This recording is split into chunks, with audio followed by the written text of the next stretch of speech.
আসসালামু আলাইকুম। আজকে আপনাদের সাথে শেয়ার করতে যাচ্ছি চিংড়ি মাছ দিয়ে লতি এই রেসিপিটা।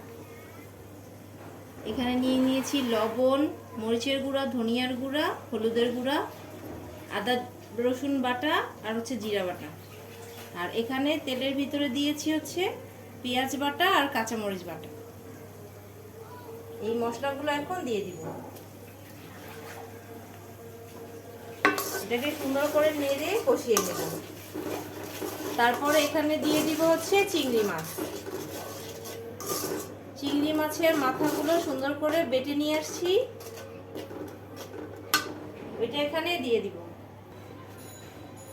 এটা সুন্দর করে এখন কষিয়ে নেব। আপনারা সাথে থাকুন এবং দেখতে থাকুন। এখানে আমি ছোট চিংড়ি মাছটা পাইনি, তাই বড় চিংড়ি মাছটাই নিয়ে নিয়েছি। তারপর এটাকে আমি মাঝখান দিয়ে সুন্দর করে কষানো হয়ে গিয়েছে। এখানে তেলটাও ভেসে উঠেছে।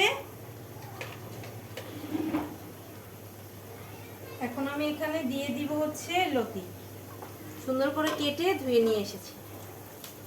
মিশিয়ে নিব। তারপর এখানে অল্প করে পানি দিয়ে ঢেকে দিব লতিটা সিদ্ধ হওয়া পর্যন্ত।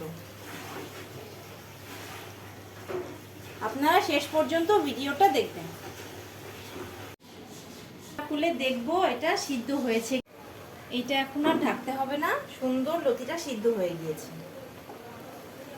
এটা এখন আর ঢাকতে হবে না, পানিটা শুকিয়ে গেলে আমরা নামিয়ে নিব। আর আপনাদের রেসিপিটা দেখতে কেমন লাগছে অবশ্যই কমেন্ট করে জানাবেন।